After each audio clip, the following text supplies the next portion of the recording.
when these things grow, as they get bigger, do the people who start them lose interest in them? Is that part of the kind of thing of it in a way? Like, it has to be small. Once it gets bigger, it fragments, or people get sick of it, the people who started it. I think they do. I think there's Northern sort of a maverick... That's the classic example of that, and it's scene splitting, isn't it? I mean, which one? Northern Soul, when they start playing Yeah. oldies. I mean, you've got a scene, and it's going to split. People have started to say, well, actually, I'm not like you anymore. You're playing oldies, I'm playing, newies. And the DJs can split it. Wasn't it Levine who started playing? He was one of them. Yeah. Yeah, he was the most important one. And Yeah, then they split the whole playing... scene. They blame him on destroying the scene in a way. I think that process is always, a sign of something aging. It's been there for a while, and inevitably that happens. But it takes a long time for that process, I think, to really happen. If you think both Northern Soul, house music, there is unity for quite a while, really, until there's a serious kind of people taking different directions into hardcore or more the soulful side of house, or whatever particular form of music. But I think. To me, the fundamental thing is the beginning. Is why was it a certain club in a certain year? Why was that the beginning of a scene? Why did that lead to? What's even more interesting is why did it start in two places? Even then, why is you got it in Manchester in the scene with the Hacienda and Blackpool Rays, but you've also got it going off in London. Yeah. So if there's two scenes and you're saying it's in locality, how come they're happening in well, I think there is places? I'm going to use that word synchronicity again. There is a natural coincidence that goes on at the same time where those things culminate and come into one, which why I think with house music, which was such a, suddenly, I know in Sheffield you did feel different instead of dancing around a handbag and going to fuck each other and fight and all the rest of it, which is what the clubs were. And the majority of clubs, that's what they were. You did dance around a handbag, you did fight, you could buy chips, You tried to fuck. Yeah. You failed. Yeah. All right. That's unsuccessful. Moved out.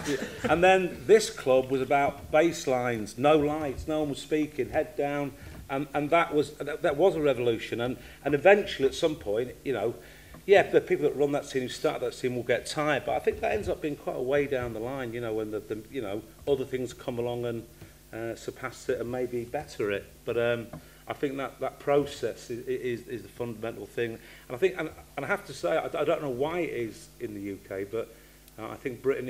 I think it's when you go to France, other countries, Italy. It's not saying we're superior to any, but there's definitely a fundamental difference. The tribalism here is crazy. You everyone goes to Japan. Their obsession with following Western, but especially UK culture, is remarkable. Whether it's skinheads, ska, punk, house, whatever. And I think that's another, the fact that this country is racially mixed and has had such an influence of music from so many parts of the world, unlike, France, which has a lot less musical influence than we do. Why do you think there is such tribalism in Britain, though? Because it is true. I mean, I was trying to explain to a German friend of mine why I couldn't like Queen. Because, if you listen to the Ramones, you couldn't like Queen, could you? You just can't. It's impossible to like them. Even if you thought they were good, I couldn't like them. Not that I do, obviously, but, But to explain to a German that was the case, he couldn't understand it at all. He thought you could like the Ramones and Queen. No, you can't. No, it's not possible.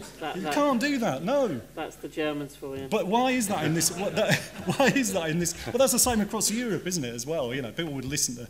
It is, but I can't explain why. I just know that it is. That in the UK, if you belong to a kind of scene, there's a uniform for it, there's a musical soundtrack, there's a kind of look, and all of those kind of things seem to come together in a way that if you go to other countries, even the States, which is an English-speaking country, and they just don't have the same kind of tribalism, and I have no idea why. I've thought about it long and hard. Is it because we're an island and we're isolated? Is it because we're allegedly subjects to a queen and these are all kind of rebellions against that? I don't know why it is, but it is certainly true that I think the UK has a unique kind of youth culture. Because I've lived in the States and I've lived in Switzerland, and the youth culture there, generally speaking, is quite terrible compared to here. That's one of the things that sort of I love about this country, is that you just don't know what will happen next, and there's a kind of sense of something always possibly happening. I get, you know, and often it's kind of to sweep people like us away. I'm kind of waiting for that to happen. It's happened, you just haven't realised. That's why you're talking here now. Well, maybe, yeah.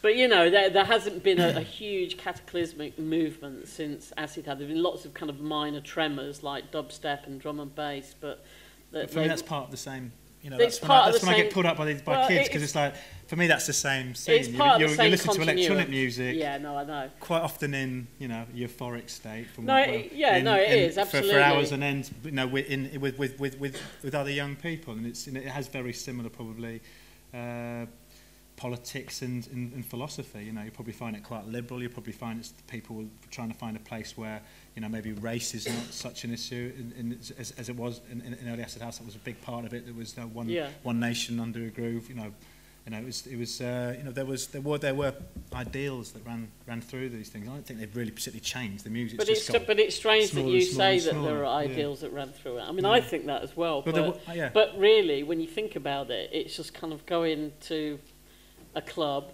listening to like Little Lewis and taking a pill. I mean, but by your very lifestyle, you're choosing to live life. But if you're choosing to go outside into a field or a warehouse or somewhere where it's illegal to set up a party, and you're putting a party on, and the police turn up and say, "No, this is what we want to do. You know, we're not causing any fun. We're managing ourselves. We don't need bouncers because it's a safe environment."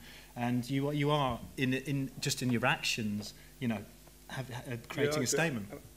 I remember some letter somewhere, this guy going how he hated this idea about the evangelical side of music, but I think that is a fundamental thing. I think there is an element of militancy in the sense that you love music so much that that's what unites you, and in itself and by itself, you in abstract you're just going into a discotheque and dance and then you go and that's it. But I think that unifying factor, because it is based around passion, it isn't just another night out. In itself, that is kind of the heart of it. And your lifestyle's different. What's your normal day? It's not the normal day of most people's, is it? Yeah.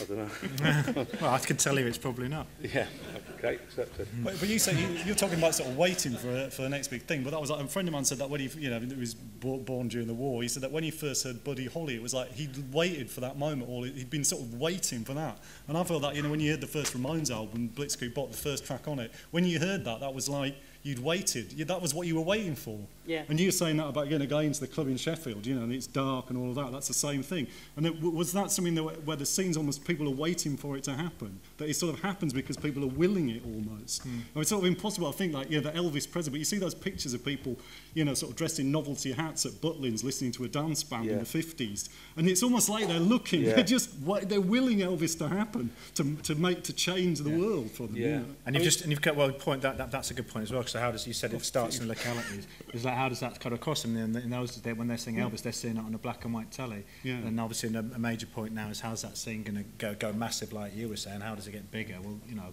we all know how easy it is to get stuff across now through TV. Would it be affected by the way if people are waiting for that to happen, and then they can see it all around the world now.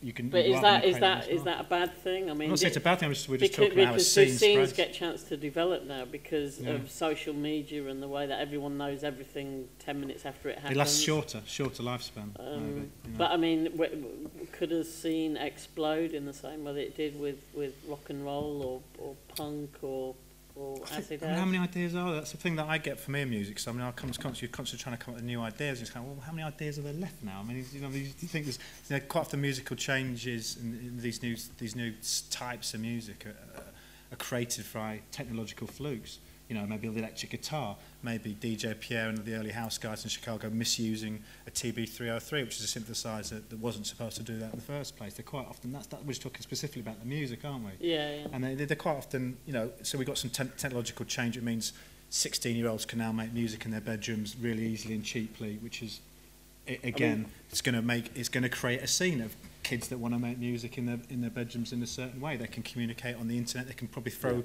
each other their tune in seconds after they've made it. You know, there's. I think inevitably what starts off as the embryo and develops and becomes a, you know, Ibiza.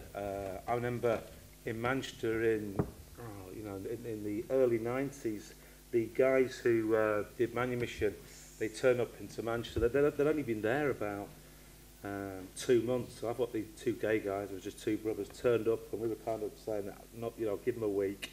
And then played a few gimmicks, and the next minute they were in Ibiza, and 5 years later it was the biggest club in the world. So what started with 200 people has become this multi-million-pound industry, and then inevitably, ironically, there's then the reaction, and then, you know, the antithesis of that is people react against what that has become. The super clubs. You know, you look at what was Eric Murillo, and that has become, you know, in many ways, if you're 17-year-old, you're going to react against like that, and the way that punk reacts against progressive rock, because you look at it, and it looks commercial, it looks and feels contrived and driven by greed and money. Just the whole look of the flyers now, it's everything shiny and gold and bling, and I think so in that sense the embryo, it builds something, the scene gets to this critical mass, and inevitably money Decline. comes in, and there's a reaction against it. So I think there will be another movement that Bill talks about. When it happens and how it happens, who knows? Maybe it'll be a series of small things that happen beneath the pavements we don't know about, whether it's in a small way like dubstep or